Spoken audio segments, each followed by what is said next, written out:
जमीन धंसने की वजह से हादसा हुआ। पार्किंग धंसने से कई गाड़ियां वहां पर फंस गई। शटल पार्किंग के धंसने से नुकसान की जानकारी सामने आ रही है। भारी बरसात के चलते ये पार्किंग का एरिया पूरा धंसा। लैंडस्लाइड की वजह से ये नुकसान। और देखिए तस्वीरें कैसे गाड़ी फंसी हुई जमीन में धंसी हुई नजर आ रही है। सोनप्रयाग का विजुअल, यहाँ पर पार्किंग एरिया में किस तरीके से ये पूरा इलाका धंस गया और उसमें गाड़ी फंस जाती है, वाहन फंसे नजर आ रहे हैं। और देखिए जो तस्वीर हम आपको अलग अलग शहरों की दिखा रहे हैं, खासतौर पर पहाड़ी इलाकों की, ये वो जगह है जिसे घूमने के लिए लोग बड़ी तादाद में जाते हैं। सोनप्रयाग का ये देखिए, ये तस्वीर हम आपको दिखा रहे हैं। दरअसल ये पार्किंग का इलाका था जहाँ पर कई गाड़ियां थी, लेकिन अचानक से ये पूरी की पूरी सड़क धंस गई। अब ये गाड़ी देखिए धीरे धीरे पीछे की तरफ जा रही है और ऐसे में सीधा नीचे खाई में गिरेगी। लेकिन इन सब के बीच में देखिए तस्वीर आपको दिखा रखे हैं, पूरी की पूरी सड़क अचानक से धंसी, तमाम गाड़ियां क्षतिग्रस्त। तो आप सोनप्रयाग की तस्वीरें इस वक्त देख रहे हैं। ये पार्किंग एरिया हुआ करता था, गाड़ियां यहाँ पर बड़ी संख्या में पार्क की गई थी, लेकिन एकाएक चूंकि मौसम साथ नहीं दे रहा है, लैंडस्लाइड हो रहा है, नदियां उफान पर हैं, बरसात हो रही है, बाढ़ के हालात, कुल मिलाकर यहाँ पर जो पूरा पार्किंग एरिया था वो धंसना शुरू होता है। जो गाड़ियां यहाँ पर पार्क थी वहां पर किस तरीके से उनको नुकसान पहुंचा जमीन के धंसने से।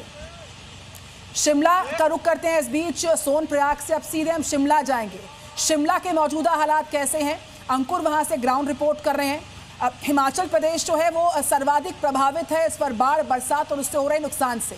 शिमला की आज सुबह कैसी रही, बरसात को लेकर क्या अनुमान और कैसे हालात? देखिए 2 महीने में शिमला में 106% तक ज्यादा बारिश हुई है और लगातार हो रही बारिश की वजह से आम जनजीवन पूरी तरह अस्त व्यस्त है। आपको नजर आएगा कि शिमला में जगह जगह ऐसे इलाके जहां पर लगातार लैंडस्लाइड और पेड़ गिरने का खतरा लगातार बना हुआ है। और यकीन मानिए कि जब शिमला से कोई भी व्यक्ति घर से बाहर निकलता है तो वो डर महसूस करता है, क्योंकि कहीं भूस्खलन का खतरा है तो कहीं पेड़ गिरने का। और इसी के चलते जो जिला पूरा शिमला है वहां पर स्कूल्स को बंद करने का फैसला लिया है, तमाम शिक्षण संस्थान बंद रखे गए हैं। और इस तरह जो तमाम नाले हैं जगह जगह पर ये उफान पर नजर आ रहे हैं और नालों से चलता हुआ पानी सीधा सड़कों पर आ रहा है और इसका सीधा असर जो यहाँ का ट्रैफिक है उस पर नजर आ रहा है। और आने वाले दिनों में भी न सिर्फ शिमला बल्कि पूरे हिमाचल प्रदेश में मौसम खराब बने रहने का अनुमान है और इसी वजह से जो स्थिति है वो भयावह नजर आ रही है।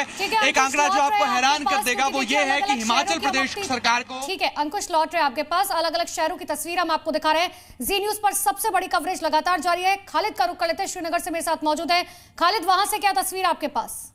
देखिए बिल्कुल बीती रात से लगातार यहाँ पर बारिश हो रही है और मेरे पीछे जो आप विशाल नदी देख रहे हैं झेलम, हर घंटे में 6 इंच जो है पानी का स्तर बढ़ रहा है। अभी इसका जो जल स्तर है वो करीबन 13 फीट के आसपास हुआ है और दक्षिणी कश्मीर में इसका जल स्तर और बढ़ा है जहाँ 18 फीट के आसपास हो गया है। सारे स्कूल, कॉलेज, यूनिवर्सिटीज़ यहाँ पर बंद कर दी गई है और साथ ही साथ जो एग्ज़ाम्स थे उनको पोस्टपोन किया गया है। वहीं जो कश्मीर को देश के अन्य राज्यों से राजमार्ग जोड़ते हैं वो सब यातायात के लिए बंद है। एसेंशियल सर्विस की सब लीव कैंसिल कर दी गई है और NDRF, SDRF, Jammu Kashmir police, CRPF, सेना सबको अलर्ट पे रखा गया है कि अगर रेस्क्यू की ज़रूरत पड़ती है तो तुरंत उनको जो है मैदान में लाया जाएगा। कहीं ना कहीं 2014 के बाद जब विकराल रूप इस झेलम नदी ने लिया था तो श्रीनगर के हालात को देखने के बाद हम सीधे उत्तर प्रदेश के मथुरा जाएंगे। कान्हा जी की नगरी से रिपोर्ट कर रहे हैं कन्हैया, ओवर टू यू। हालात से जनता को रूबरू कराइए। कान्हा की नगरी का कैसा हाल बाढ़ बरसात से?